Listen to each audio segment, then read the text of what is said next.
Let's go. Hello and good evening. It has been about 20 years since Star Trek Enterprise Season 3, Episode 3, Extinction aired. 20 years? That's right, Trip Tucker. But we're just getting started here on Live Long and Podcast for yet another review of a Star Trek Enterprise episode. I'm not Jody Simpson. He has something else going on tonight. He didn't really say what it was, but it must be important because I'm Dave Mader here filling in. And I've, of course, got the long-standing co-host with me, Adam Woodward.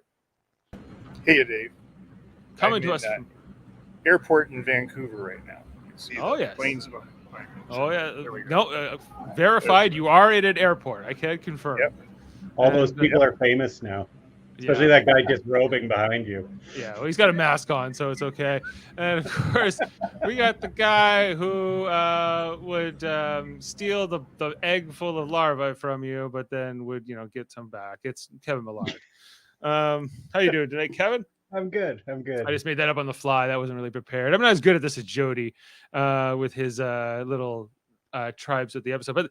But this is Extinction, and I'd never watched this episode before, and but those who had warned us it wouldn't be that enjoyable. That it was not a highlight of Enterprise's third season. And I can't say I fully disagree. Although I didn't hate this episode either. So let's go to you, Kevin. What do you think about Extinction?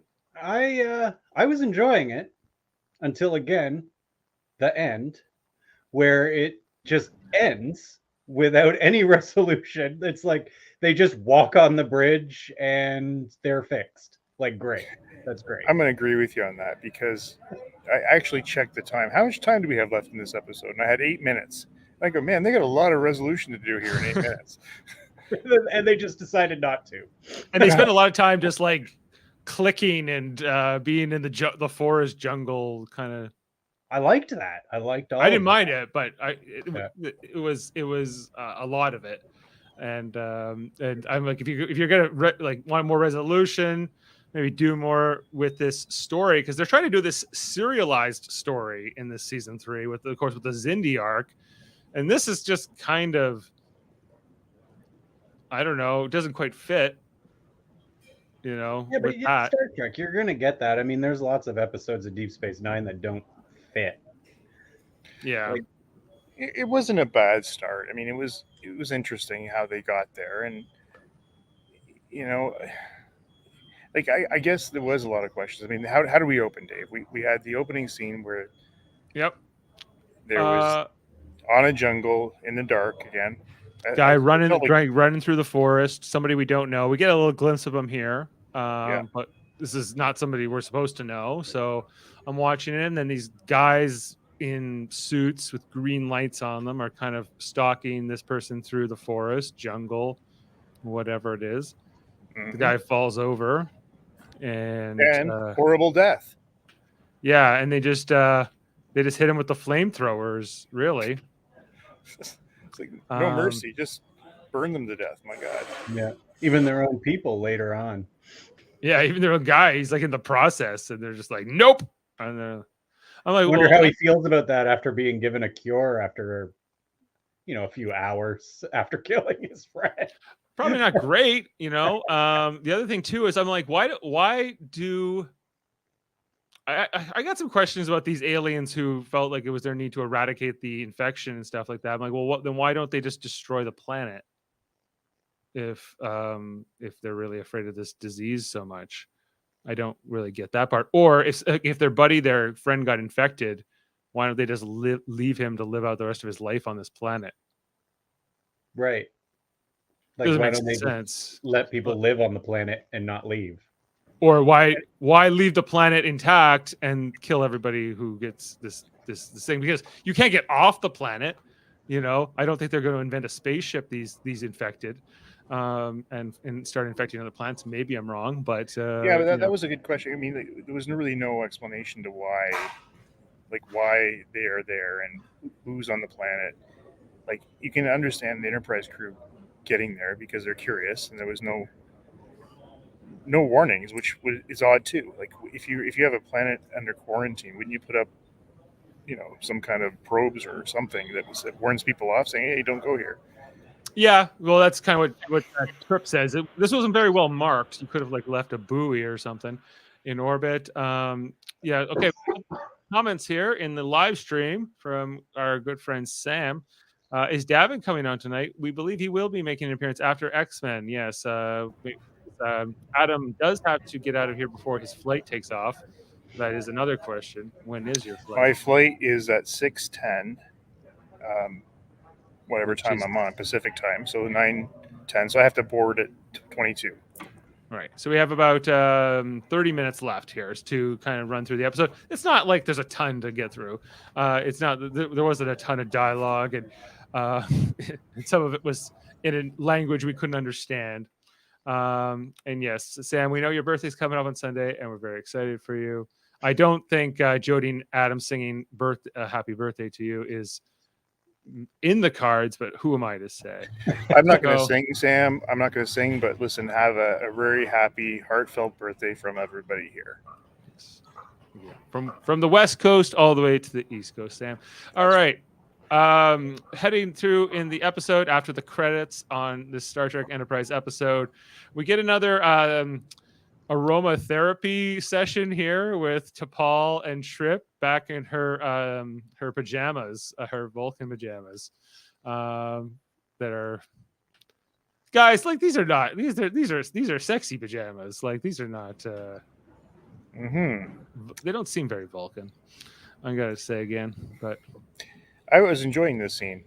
You know, well, who can blame you? But you know,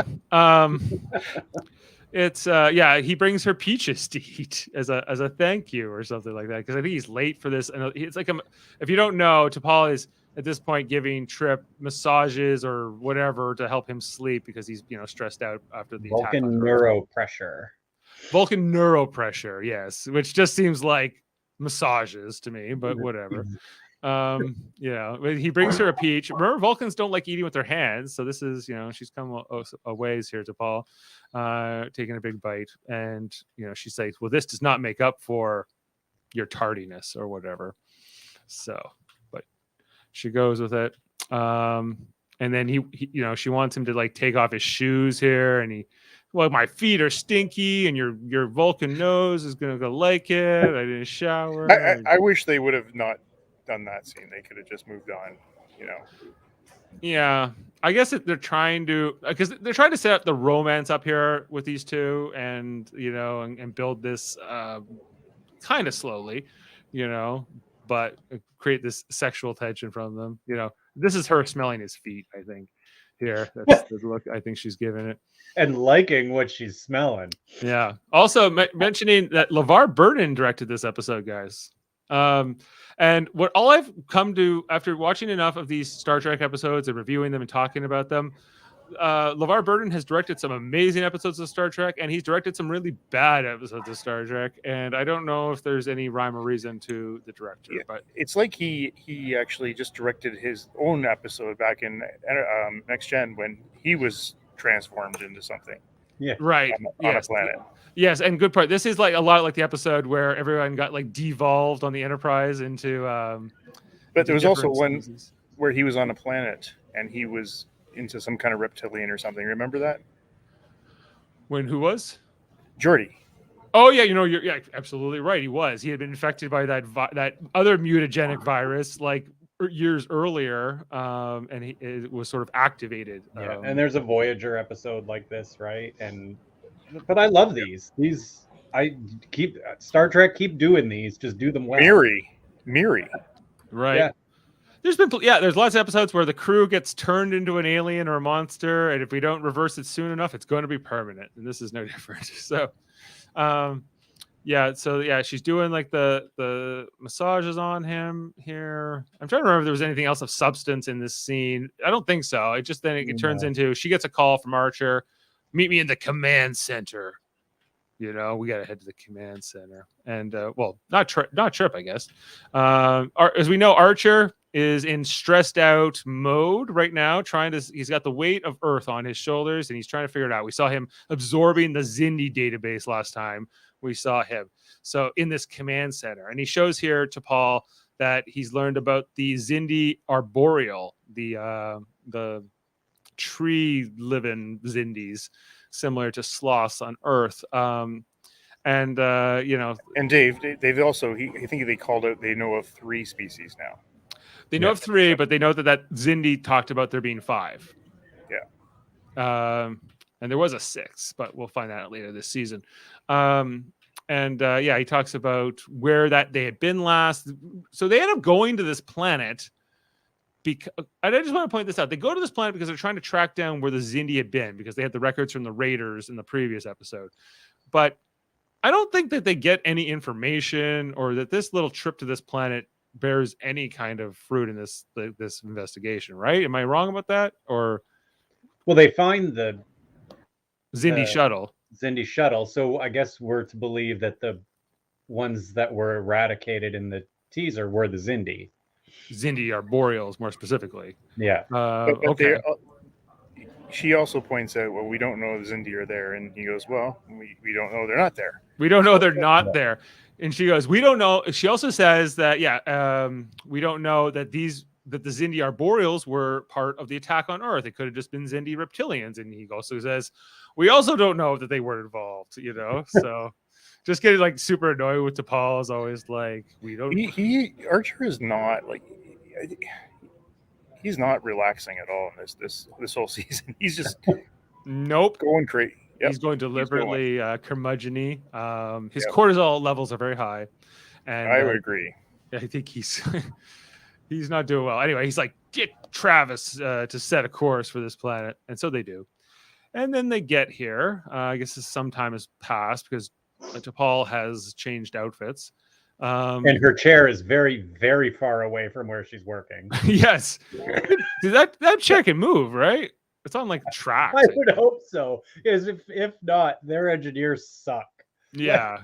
Yeah. She looks like that's not good posture there, T'Pol. We already know this, Kevin. Remember the whole episode about, the captain's chair?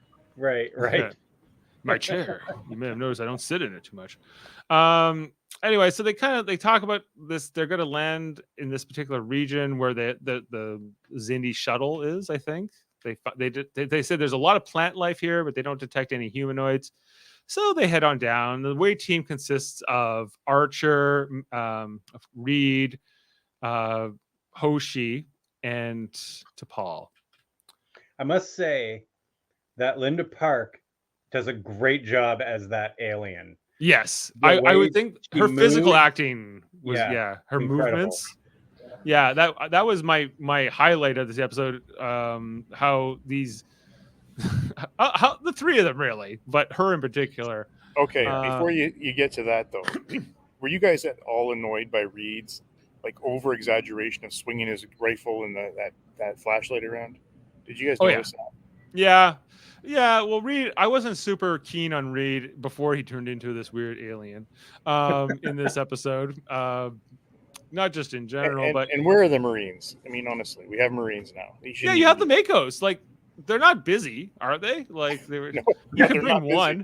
You could have brought one. They have one job, and this is it, and they're not there. Exactly. Yeah. Exactly. Yeah, exactly. They find some corpses here. Presumably these are the ones we saw in the opening who got charred. And there's only here that Archer goes, "Oh yeah, this whole area has been torched." But it's kind of like they're a little bit slow here to kind of figure it out. It's I guess at this point they've all been infected and don't know it, and they're all getting transformed. I like what Reed says here. He says, I never cared much. I never much cared for the tropics. He's never cared much for the tropics. He says, because she says, are you okay? And then T'Pol starts to notice something here. We see things from her point of view. And then we see that her face is starting to mutate. And she's aware of it, but it's happening to the 3 humans much faster, and whereas her immune system's able to come out of it. And here we start to see this makeup. Here we see Dominic Keating with this whatever this alien was called, and coming out here. We see it start to affect Archer. And his eyes. Of course, change. It's going to hit Reed first as well, guys. Like, of course, it's going to hit him first. Of course, yeah. No, he wants to be infected. It's his fate. It's his destiny as a Navy man. And so, yeah, do you guys like this? How we kind of they've done this a few times where they kind of go inside and they show us the heartbeats or whatever. And the ribs all got thicker and 3 hearts emerged. Yeah, we saw different organs growing, and yeah, and then and T'Pol calls up to Enterprise, and who's in command? Mayweather. What? How did this happen? I don't know. Well, Trip is really in command. He's just not on the bridge. Right. Yeah. Yeah. She tries to tell. He's not where he's supposed to be, Kevin, is what you're saying. Yeah. That is usually a starting point. But yeah, she's starting to deal with Captain Archer, now transformed. And he comes at her, speaking this gibberish alien language, which they haven't translated yet. And she stuns him with the phase pistol. And then I think Hoshi comes out here, and we see her she's transformed now, and we get a bit of a girl fight between T'Pol and Hoshi. Yeah. So to your point, Kevin, I mean, so Hoshi's had barely any lines in any episodes for a long time now, and now she doesn't even speak English. I thought that too. I was like, oh, she's finally in an episode. Oh, and they change her completely, and she doesn't speak the language. That's fucking great. Yeah. Her skills would have come in handy here, but yeah, so they make her part of the transformed. And then and then T'Pol runs away here from them, and then I guess she falls, and does she get knocked out? Is that what happens here? I couldn't quite figure out how she goes from falling on the ground, and then she's tied up, and she's in this thing. I think she did. She passed out. Yeah. Yeah, something with the virus. I don't think anything physical happened. Yeah. Okay. Yeah. And so they have her in this. It's almost like in Star Wars where they had Han Solo. The Ewoks had Han Solo tied up. And they were about to roast him over the fire. This is what it kind of reminded me of. And she's tied up here. But she's not as transformed, and they're all speaking the clickety clack language or whatever it is, making these weird popping sounds. This is an interesting makeup, I gotta say, that they went with in this season, or this particular episode. Sorry. Yeah, that membrane is kind of creepy. The membrane on the side, this thing down here. Yeah, it's weird. Yeah. It's I think it's CGI'd at time or something. It's something else. Yeah, but it was interesting just watching Linda Park and Dominic Keating and Scott Bakula do this, and getting to play differences in their characters. I think in particular, I think we talked about Linda Park, but I really did enjoy what Scott Bakula was kind of doing with it, but it also made me laugh too.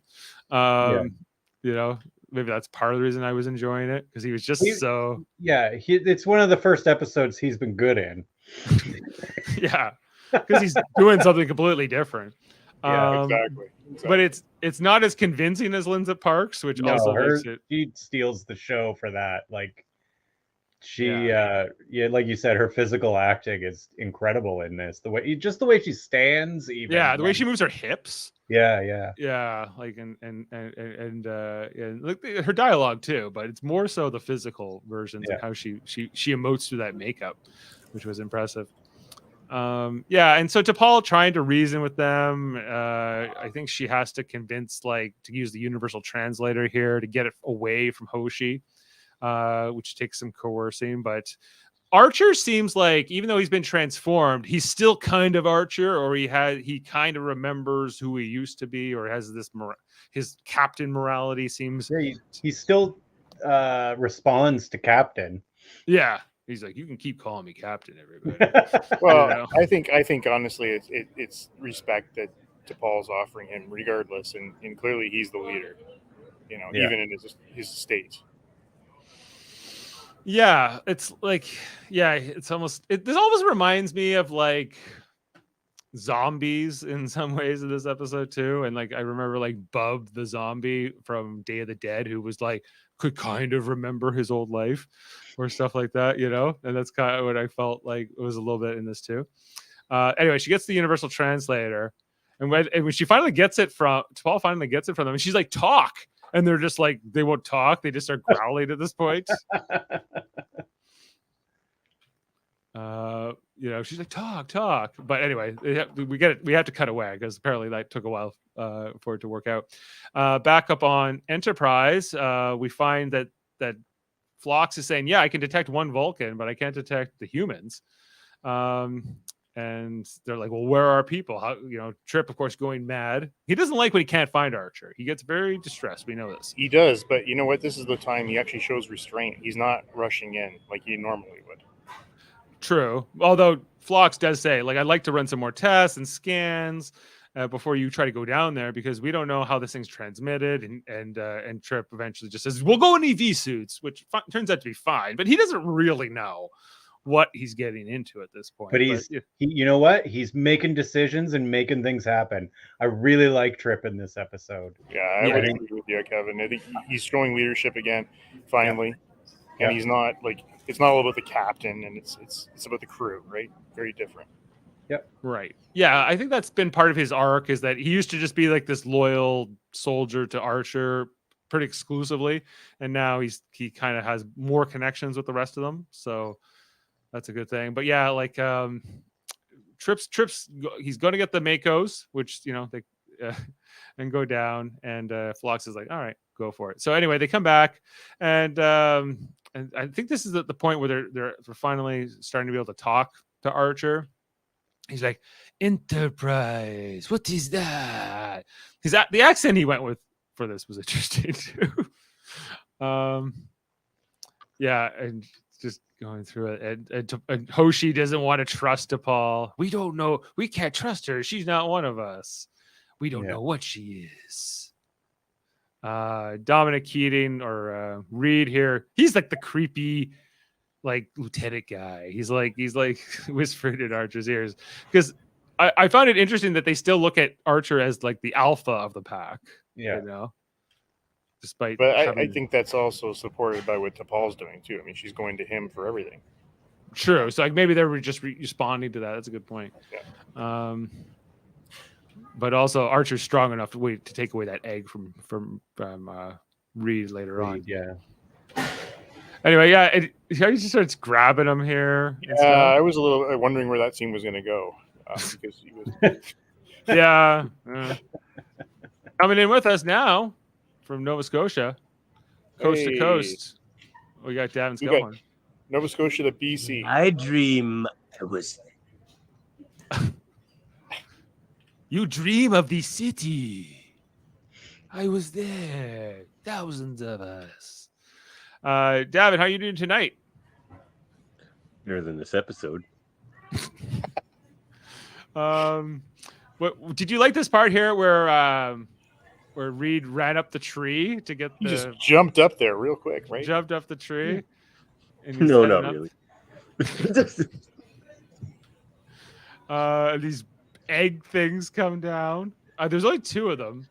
And yeah, then Archer, Linda Park gets hers. Linda Park gets hers. She starts mowing into it.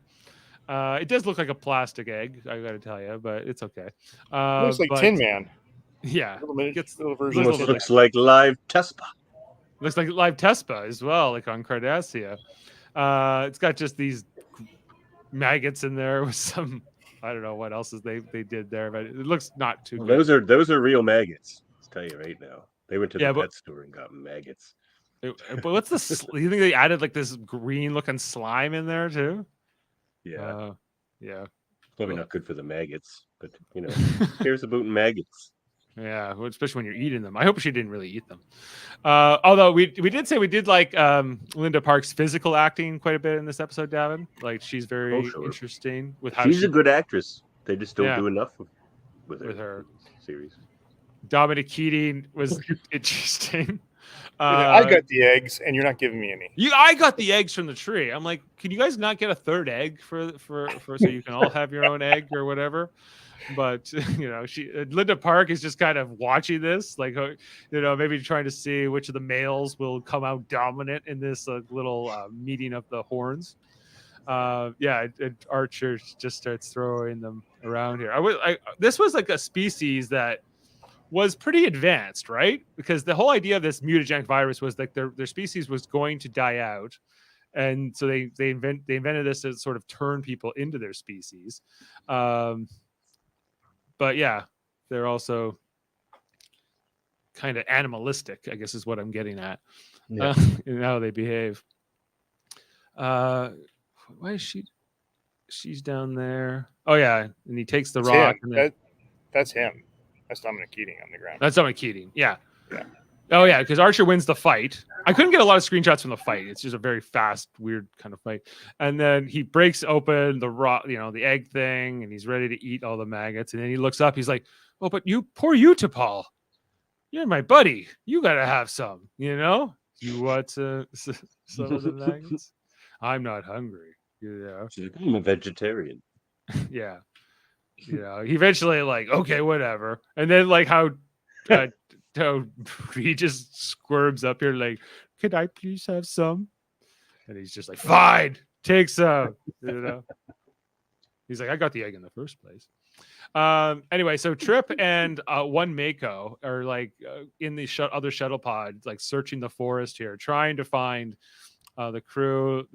We see Daniel Day Kim. He's back. I guess it's two Magos in the pod here, and T'Pol's like, it's Enterprise. They're looking for us, but they're not feeling it. It's the sky ship is coming down here. They're in their EV suits. They're looking around for the crew.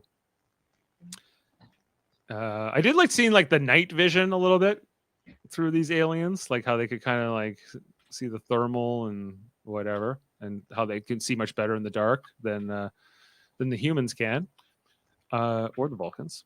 Yeah, and then we see one of these Marines, I think, gets knocked out, presumably by Reed or Hoshi.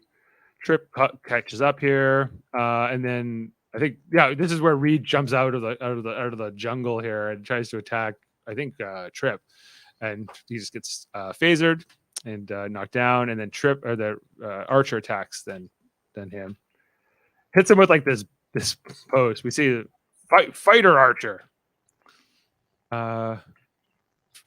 Wait, I should delete more screenshots here. Yeah, boom. Yeah, he almost cracks Trip's helmet open here.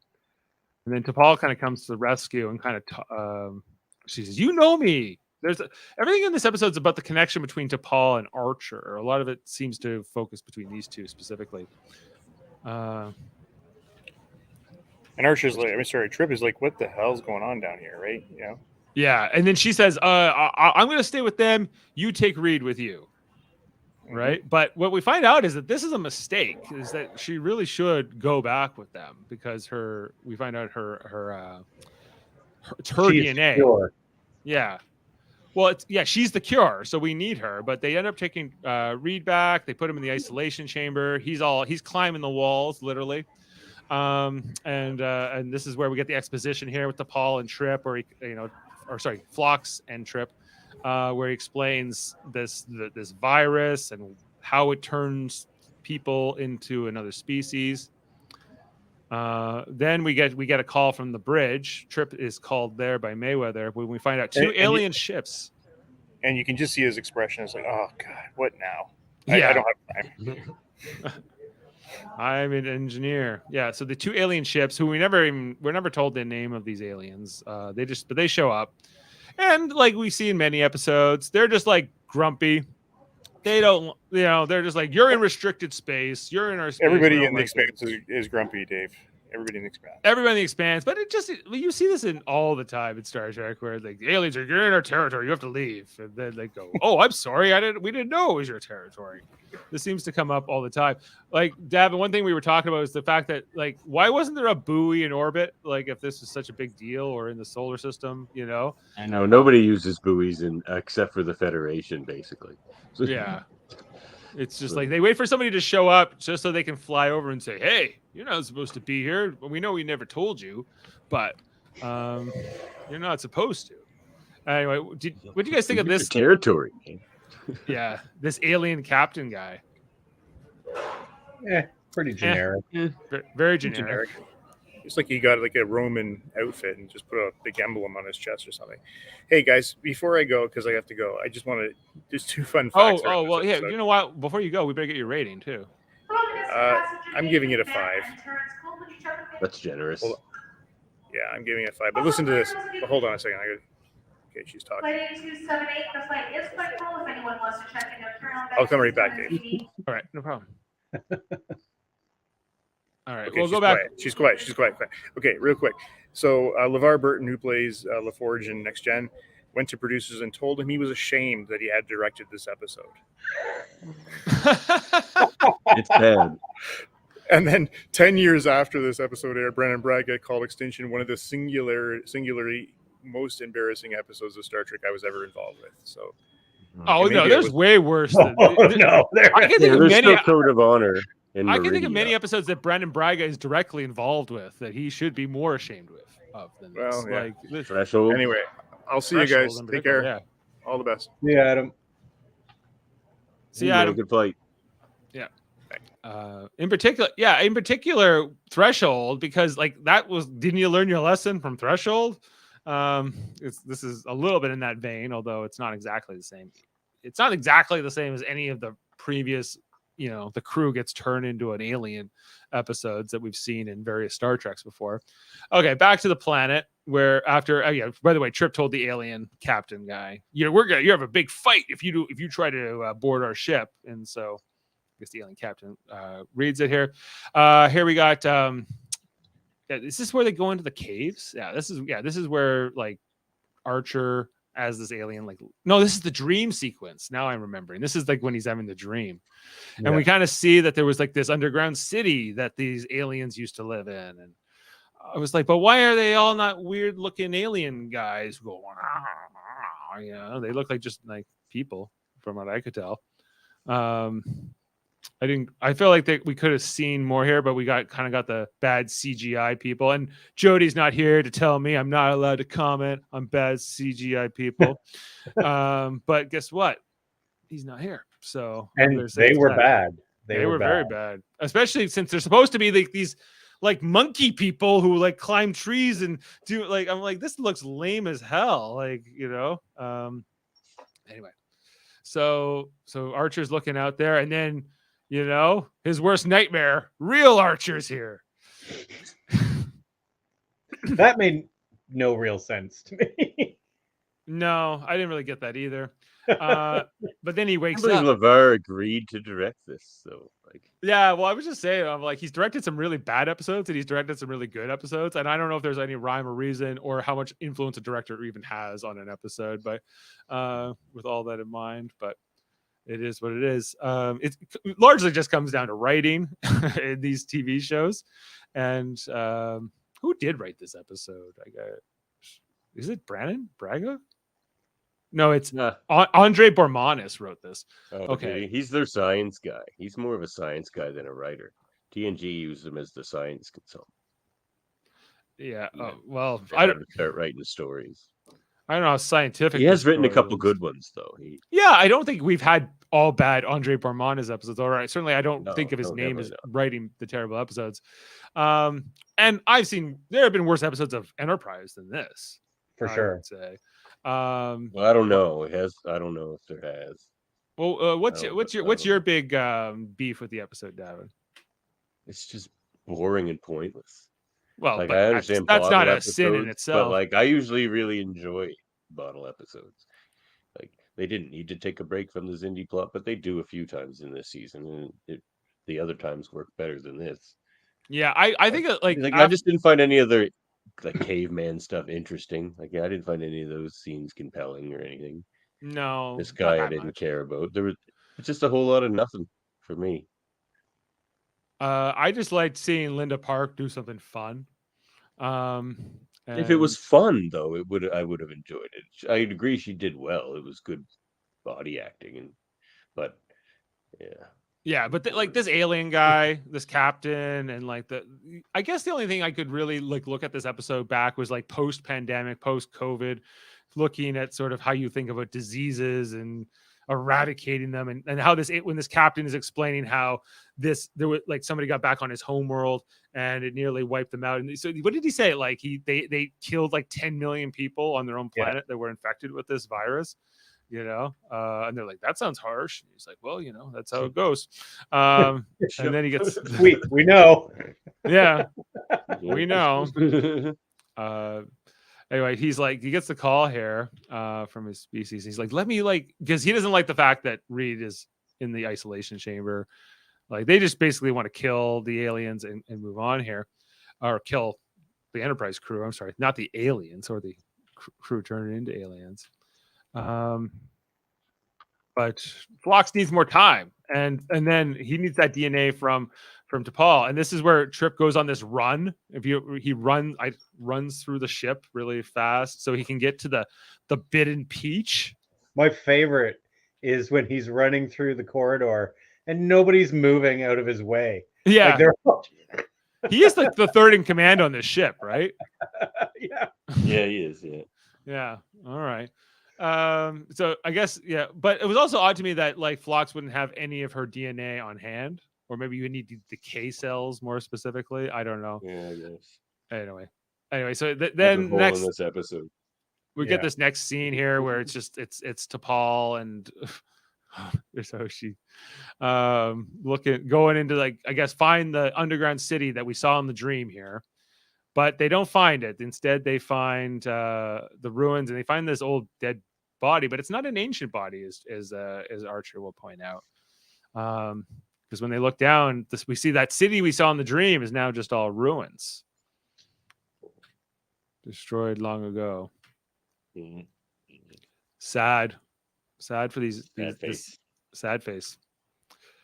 And looking back here, it's like there's a lot of, I don't know. I actually thought Scott Bakula's acting wasn't that bad here too. I thought he was trying to like show like the sadness of losing this civilization, like at least in terms of what his implanted memories of this are. And T'Pol trying to get to him, but then he's becoming more suspicious and not liking this. I don't know. And then he starts choking her out. That was rougher. There's a lot of long scenes like this. Yeah. He's choking her. After he stops, he's like, we got to leave here. There's kind of this moment where Hoshi looks at the choked out T'Pol and then walks away. I don't know what was meant to be conveyed there. And then, anyway, so that we see these aliens, these unnamed aliens in their green light encounter suits show up. We see that they see like Hoshi and Archer and them like running away, like over here sort of thing. And so they're like, we got to get them with our flamethrower suits. Catch up to them pretty quickly here as they're like running through these caves. Archer gets the drop on one of them and manages to this is where he tears the guy's suit, I guess, because Archer's about to kill him with the rock, but T'Pol talks him down, and he doesn't kill him with the rock, but this guy ends up dying anyway because he's like, I guess there's a little tear in his suit, and his buddies show up and they see him transforming, and they just torch him. But Davan, I know I'm asking for logic about an episode that doesn't make much sense, but why? Okay, these aliens, why don't they just torch the entire planet? Kill all the people? No, but there's no people on this planet. It's just why did they leave this planet with this jungle that can infect you with this virus, this mutagenic virus?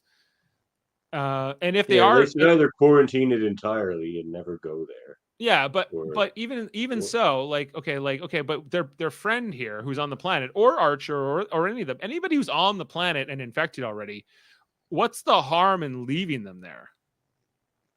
Oh, I guess you could see that as just proliferating the virus, and maybe they want to come back eventually, or who knows what their long game is with this planet. Well, who knows? Indeed, clearly, I don't think they thought it through. But I was like, if you're gonna, I don't think they did either. I'm like, They need to Cisco that planet. Yeah, you could. Just go take care of business. Commander, Just go. I said launch torpedoes. Yeah, like you could just obliterate this planet. You could literally scorch it, and then nobody would beam down to get infected, unless these aliens want to study this from an archaeological point of view or something. But like, I think they just like burning people to death once in a while. well, that's a good theory too. These unnamed aliens, but they don't want to, they know that T'Pol is resistant, and so they're not trying to kill T'Pol here. They keep trying to like instead of just torching them on sight, they're trying to like get T'Pol and protect her here so they can maybe study her and why she's resistant to the virus.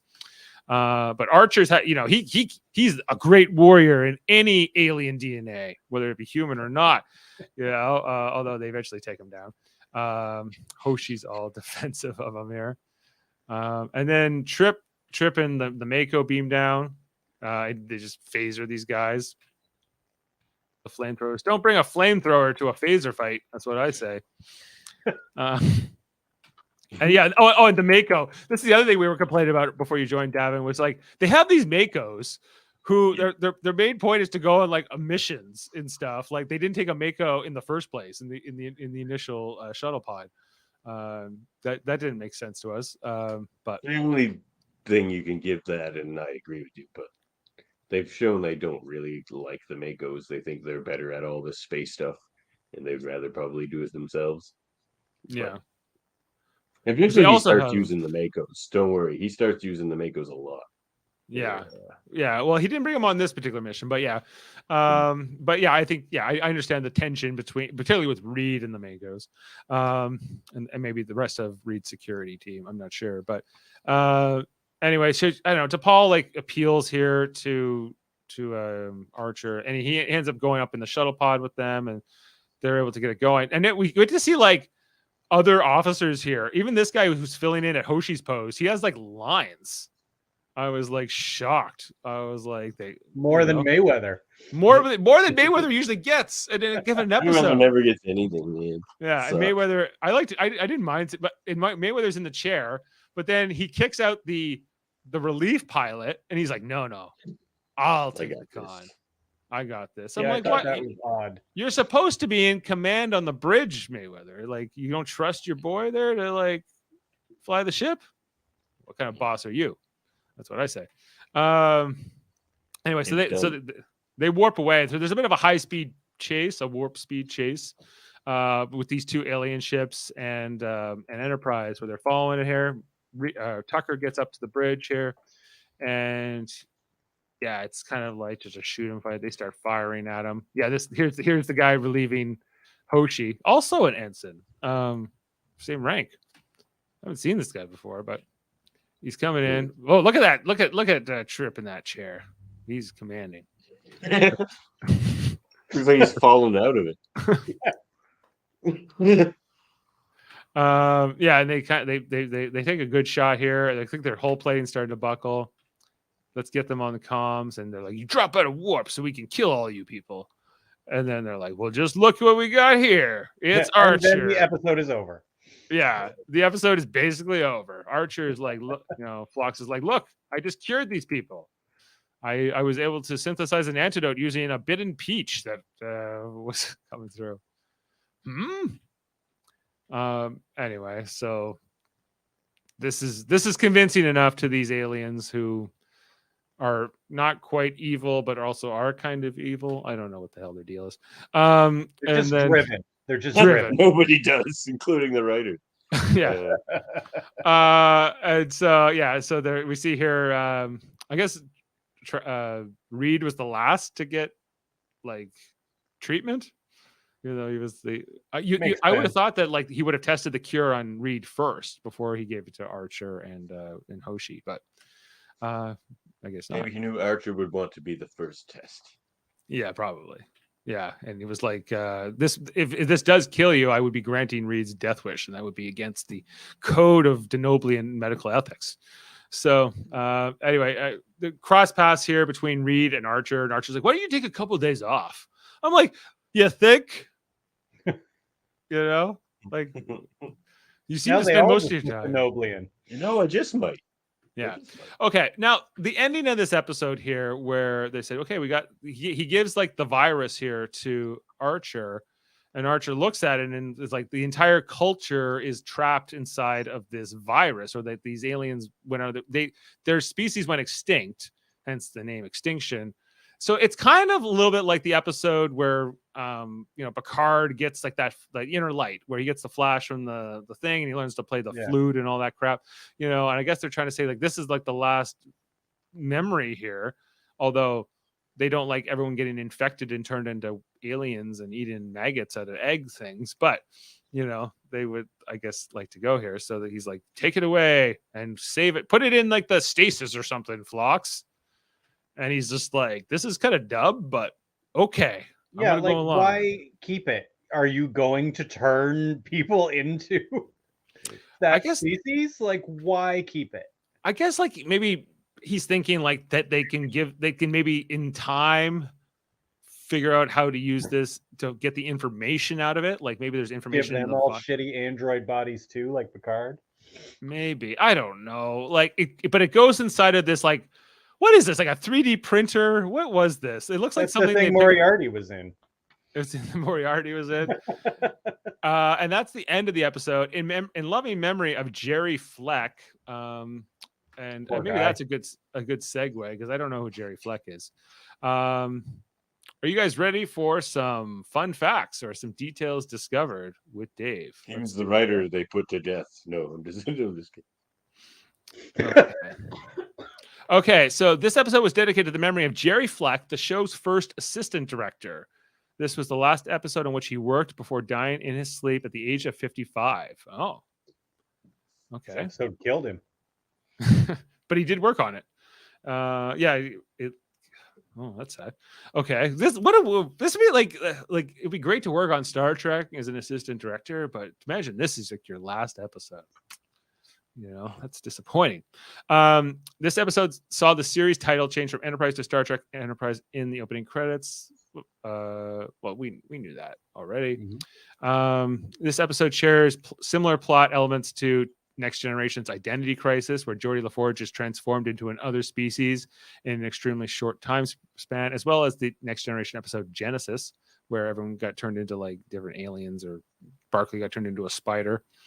2 flamethrowers used in this episode were auctioned off at the big Star Trek auction they did like 15 years ago. Ensign Mayweather enjoys a brief period as a ranking bridge officer on the Enterprise when all his seniors are off the ship in the 4th act. Well, we noticed it. And then he didn't even stay in the chair. And then a bunch of costumes were auctioned off. According to TrekWeb, LeVar Burton went to the producers and told them he was ashamed that he had been directed this episode. And as was mentioned by Adam, Brandon Braga called this the singularly most embarrassing episode of Star Trek he's ever been involved with. But it's not true, Brandon Braga. There's worse. It's not good, but like I think he's been in part of more egregious episodes. That's all I got. I gotta go. Baby needs me. Oh, okay. All Thanks for being with us, Davan. Yeah, no worries, sorry, man. I'm feeling generous. I'll give this a 2. All right. You had already given it a 3. Yeah, no, I'm feeling generous. 2. Okay. All right. On that Yeah. note, Yeah. it's time for us to rate this, Kevin. So we know our associates here are not too fond of the episode. Do you want me to go first? Or- I didn't hate it. I hated the end of it, but I Yeah. was enjoying it in the beginning, so I'm gonna give it a 5. There were elements. I liked Trip in command. I thought he was good, and there were things I liked. It's Yeah. not great, but I'm with you. I'm going 5 something. Not high. I don't know. 5.1. Let's go that. it's was the fucking Price is Right, Dave. Yeah. Yeah. Anyway, our collective rating is a 4 tonight. This does have a 6 on IMDb. So yeah, LeVar Burton, Andre Bormanis. I just want to remember what else Andre Barmanis has written. He wrote Horizon, which we also didn't like. Yeah, that was bad. He wrote the teleplay on this episode, 6.4, The Communicator. Yeah, I don't know. Maybe this Andre Barmanis is not a good writer. I don't know.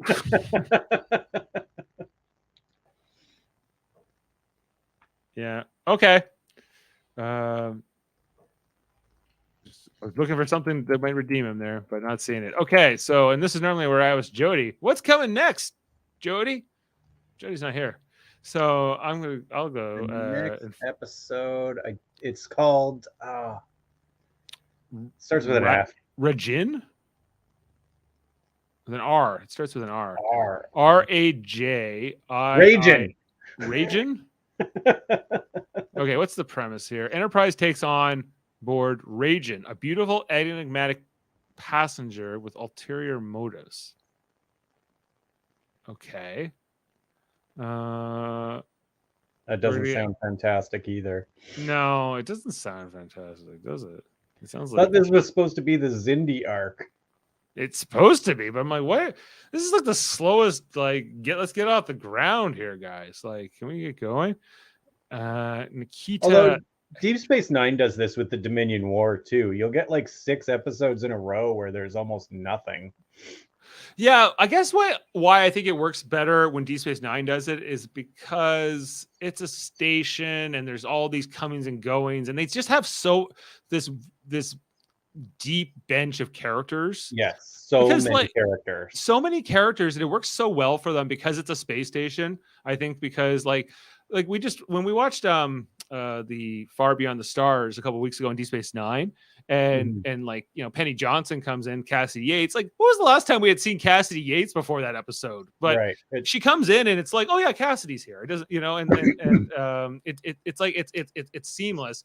Where I think with a starship show where the ship moves around all the time, like in Enterprise, you know, you can't do that. But that's why it's so much more criminal to me that they don't use like Hoshi and Mayweather and Reed more. Right, they have such few characters, and yet they only use 3 of them really. Yeah, they barely use Phlox. I feel like in these 3 seasons, he's barely had much to do.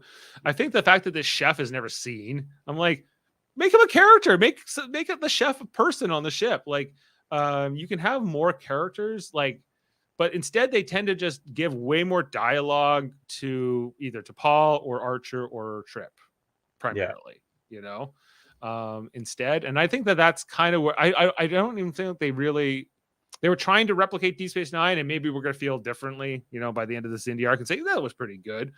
But then I want us to come back to this moment and say, why were we mucking around in the woods, you know, getting turned into aliens when they, you know, Earth's apparently going to be attacked and obliterated by these Xindi?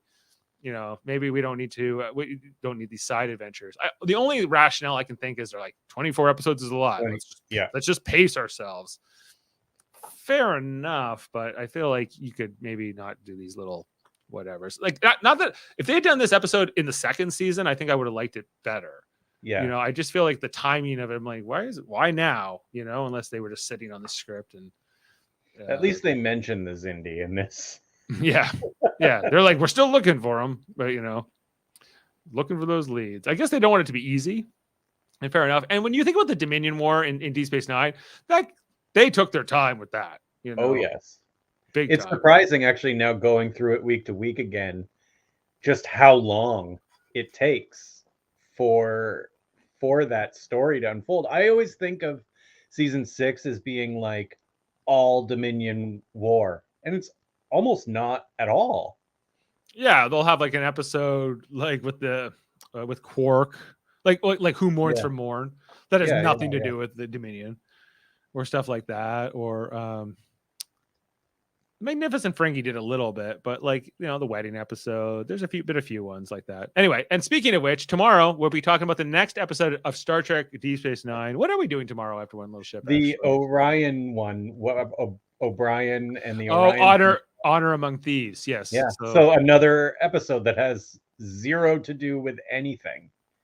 Really? that's Yeah. It's going not like, on. oh, well, we got to come back to this storyline with the Orion Syndicate. It's like this whole. And it doesn't even do the deep bench of characters. It's just O'Brien. Yeah. Well, we'll talk about that tomorrow night. It's not my favorite episode ever by any means. No, it's definitely a weird one. Yeah, but we'll see. Maybe the panel will feel differently, or we'll see. We'll find something else about. Would have made a here. better next gen episode rather than Deep Space Nine. Yeah, well, it's like one of those episodes I feel like you could give to any show. Sometimes that's for worse. Why am I still a Karen? I gave this episode a 5.1. But, keeps happening. No new Star Trek shows being reviewed right now but Picard will be back, I think, February 16th. So we're not too far away from that. Actually, I guess that's only maybe 2 or 3 weeks away.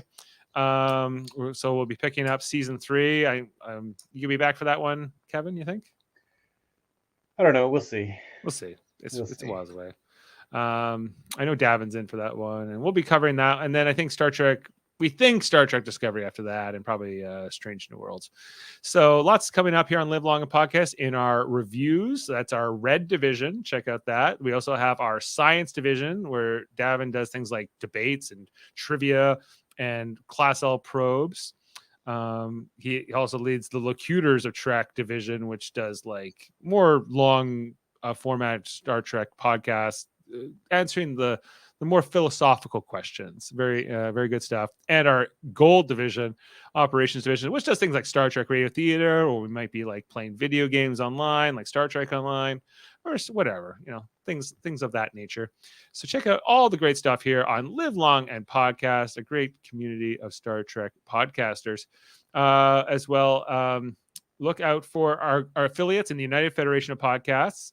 You can check us out at ufpodcast.com. Most notably, we got a bunch. We got ones like Trivial Debates, and coming up this Sunday, it's the battle you've all been waiting for. Jaemeel Robinson hosting with Josh Foster, Jeff Mader, and myself competing in at 10 a.m. Eastern on that channel. It will be very reality show themed. We got Big Brother, Survivor, different reality shows. We'll be pitching a sitcom a new reality show based on a current sitcom or something. Watch out for that. I'll be coming for it. You guys are going to have to bring it with Jaemeel. I know. He's a tough judge. He's a tough judge. But I'm having lunch with Foster tomorrow, and then I was like, just like a reality show, Jaemeel, I'm going to gamify for this. I'm going to create an alliance with Foster against Jeff. So get out of these twists. I don't know if I'll get points for creativity or not with that, but we'll see. Probably not with Jaemeel. Yeah, Jameel's tough. You got to really earn. You got to really bring it. Yeah, he expects greatness. He does. He wants greatness. He wants it all, and who can blame him? Other UF podcasts include the KBBBL on Fridays with Davan. That's a Simpsons podcast where they go through all the episodes. He's got buddies Francis and Baker there. They're still in season 1. The Super Mader Brothers podcast. We are brothers! Talking about reality TV shows and other TV shows like Marvel as well. We have the Mary Mader Marvel Society, led with myself and Jaemeel and Davan. We're going to be talking about Ant-Man next. There's the Hellbound podcast Wednesdays that comes out with Alex Blackburn, Michael Chan. It's a horror-themed podcast. Check that one out. As well as X-Rated, the X-Men The Animated Review Show with Davan and Andre. That's usually on Tuesdays, but they did one tonight. The Graphic History podcast, which comes out, that's from Andre, who's from the X-Men as well. And he puts that out where he interviews people from the film industry, as well as people who do graphic novels and things of that nature. And Hold Up, a movie podcast every second Wednesday with Murphy and Davan, where I think they're doing war movies this Wednesday. A Bridge Too Far, The Bridge Over the River Kwai, and 1917, I believe, are the 3 movies they're going to be looking at. So check them out. Lots of great stuff going on here on the United Federation of Podcasts. And on that note, I think we can say goodnight for this one. Thanks to Kevin, thanks to Adam, and to Davan, who were with us, and all the people in the comments and watching live and afterwards. Live long and podcast, and we'll be back next week with Raijin, I guess. All right. See you next time. Enterprise. Yes, it's your ship. You're the captain.